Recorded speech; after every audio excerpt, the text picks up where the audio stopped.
नांदेडच्या राजकारणातून एक धक्कादायक बातमी समोर आली आहे। नांदेड वाघाळा महानगरपालिकेत स्वीकृत नगरसेवक पदासाठी अशोक चव्हाण यांनी मोठा राजकीय गेम केलाय। भाजपच्या एका निष्ठावंत नेत्याला साइडलाईन केल्याचा प्रकार घडला आहे।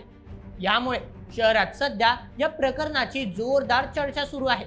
निवड प्रक्रियेत या नेत्याला अशोक चव्हाण यांनी कात्रजचा घाट दाखवला असं सध्या म्हटलं जातंय। दरम्यान एका निष्ठावंत नेत्याला संधी नाकारल्याने सध्या कार्यकर्त्यांमध्ये संतापाची लाट पाहायला मिळते। नांदेडच्या राजकारणात चव्हाणांचे वर्चस्व की मित्र पक्षाची नाराजी असा प्रश्न उपस्थित होतोय। आता याचे पक्षावर काय परिणाम होणार? दिलीप ठाकूर आता या प्रकरणानंतर आपली नाराजी व्यक्त करणार का? अशोक चव्हाण आता कार्यकर्त्यांची नाराजी कशा प्रकारे दूर करणार? चला या सर्व प्रश्नांवर सविस्तर चर्चा करूया आणि जाणून घेऊया नेमकं काय घडलंय नांदेड वाघाळा महानगरपालिकेत सविस्तर पद्धतीने आजच्या या व्हिडिओमध्ये। तर मित्रांनो, नांदेड महानगरपालिकेत गेल्या महिन्यात निवडणूक पार पडली, भाजपला बहुमत मिळाले आणि सत्ता स्थापन झाली। यानंतर पुढील प्रक्रियांना सुरुवात झाली। महानगरपालिकेत रिक्त असलेल्या स्वीकृत नगरसेवक सदस्यांच्या जागा भरण्याच्या प्रक्रियेला वेग आला। नांदेडच्या राजकारणात अशोक चव्हाण यांचा एक मोठा प्रभाव मानला जातो। मागील काही काळापासून काँग्रेस पक्षातून काम करणारे अशोक दादा आता भाजपचा झेंडा हातात घेऊन राजकारण करताना दिसतात। पण अशोक चव्हाणांचे राजकारण आधीपासूनच आपल्या जवळच्या व्यक्तींकडे झुकलेले राहिले आहे। याचीच प्रचिती पुन्हा एकदा आल्याचे सांगितले जात आहे। कारण अशोक चव्हाण यांनी भाजपच्या एका निष्ठावंत कार्यकर्त्याला साइडलाईन करत आपल्या जवळच्या व्यक्तीची वर्णी स्वीकृत नगरसेवक पदासाठी लावली आहे। तर मित्रांनो, नेमकं झालं असं की यंदाच्या महानगरपालिका निवडणुकीत अशोक चव्हाण यांच्या नेतृत्वाखाली भाजपने पहिल्यांदा निवडणूक लढवली होती आणि 81 पैकी तब्बल 45 उमेदवार जिंकून भाजपने पहिल्यांदा नांदेड महानगरपालिकेवर सत्ता स्थापन केली। त्यामुळे भाजपमध्ये निष्ठावंत असलेल्या दिलीप ठाकूर यांना स्वीकृत नगरसेवक पदासाठी संधी दिली जाईल अशी राजकीय वर्तुळात चर्चा होती।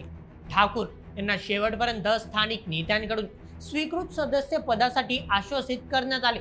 यादीत त्यांचे नाव असल्याचेही सांगण्यात आले होते। स्वीकृत सदस्य यादीत आपले नाव असल्याने दिलीप ठाकूर यांनी आनंदाच्या भरात जल्लोषाची तयारी देखील केली होती। शुभेच्छांचे बॅनर्स देखील तयार करण्यात आले होते।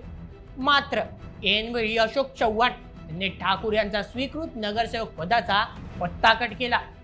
विशेष म्हणजे अशोक चव्हाण यांचे समर्थक मानले जाणारे माजी नगरसेवक अमित सेहरा यांना संधी देण्यात आली। ठाकूर यांचे नाव अशा प्रकारे ऐनवेळी डावलल्याने त्यांचे समर्थक आणि पक्षातील कार्यकर्ते नाराज झाल्याचे चित्र पाहायला मिळाले। महापौर कविता मुळे यांच्या अध्यक्षतेखाली महापालिकेची पहिली सर्वसाधारण सभा आयोजित करण्यात आली होती। त्या सभेदरम्यान भाजपचे 5, काँग्रेसचे 1, वंचित आणि MIM प्रत्येकी 1 अशा 8 विकृत सदस्यांच्या नावांची घोषणा करण्यात आली। दरम्यान भाजपने शेवटपर्यंत आपल्या 5 स्वीकृत सदस्यांची नावं गोपनीय ठेवले होते। पण तरीही भाजपचे निष्ठावंत असलेले दिलीप ठाकूर यांचे नाव सुरुवातीपासूनच चर्चेत होते। काही दिवसांपूर्वी माजी मुख्यमंत्री अशोक चव्हाण यांनी एका कार्यक्रमात ठाकूर यांना एक मोठी जबाबदारी देणार असे आश्वासन दिले होते। याशिवाय निवड प्रक्रियेत सकाळी 11 वाजेपर्यंत त्यांचे नाव यादीत आहे असे भाजपच्या स्थानिक नेत्यांकडून सांगण्यात येत होतं।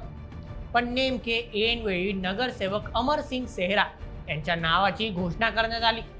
अमरसिंग सेहरा हे अशोक चव्हाण यांचे कट्टर समर्थक म्हणून ओळखले जातात।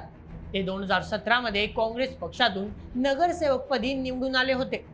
अशोक चव्हाण यांनी भाजपमध्ये प्रवेश केल्यानंतर ते देखील त्यांच्यासोबत भाजपमध्ये दाखल झाले। तर मित्रांनो, पक्षाने एका निष्ठावंत नेत्याला डावलल्याने हा सध्या चर्चेचा विषय बनला आहे। विशेष म्हणजे दिलीप ठाकूर यांनी महानगरपालिकेत उमेदवारी अर्ज दाखल केला होता। मात्र चव्हाण यांच्या आश्वासनानंतर त्यांनी अर्ज मागे घेतला। फक्त एवढेच नाही तर त्यांनी प्रचार सुरू झाल्यापासून तर मतमोजणी होईपर्यंत प्रचार कार्यालयात तळ ठोकून पक्षाचे काम केले होते। लोकसभा आणि विधानसभा निवडणुकीतही त्यांनी पक्षाचा जोरदार प्रचार केला होता। पण शेवटपर्यंत पक्षाने त्यांना झुलवतच ठेवले असे आता म्हणावे लागेल। दरम्यान पक्षातील निष्ठावंतांनी नेत्याला संधी न दिल्यामुळे भाजपमधील अनेक निष्ठावंत कार्यकर्त्यांमध्ये नाराजी पाहायला मिळते। यामुळे आता पक्षाबद्दलच्या निष्ठेपेक्षा मोठ्या नेत्यांची चाटुकारी जास्त महत्वाची आहे का, असा प्रश्न उपस्थित केला जातोय। स्वीकृत सदस्य पदासाठी वर्णी लागावी यासाठी अनेकांनी पक्षश्रेष्ठींकडे ताकद लावली होती, पण पक्षातील एकनिष्ठा आणि जनसंपर्क यापेक्षा प्रमुख नेत्यांना आपले जवळचे संबंध जोपासणे जास्त महत्वाचे वाटते, अशी प्रतिक्रिया सध्या सर्वसामान्य कार्यकर्ते व्यक्त करत आहेत। तर मित्रांनो, ही होती बातमी नांदेड महानगरपालिकेतील निर्माण झालेल्या वादासंदर्भातील। तुम्हाला काय वाटतं, अशोक चव्हाण यांनी घेतलेल्या निर्णयाची आता स्थानिक राजकारणात कसे पडसाद उमटतील? तुमचे मत आम्हाला कमेंटमध्ये नक्की सांगा आणि अशाच व्हिडिओसाठी सबस्क्राईब करा बोल MH यूट्यूब चॅनलला। धन्यवाद।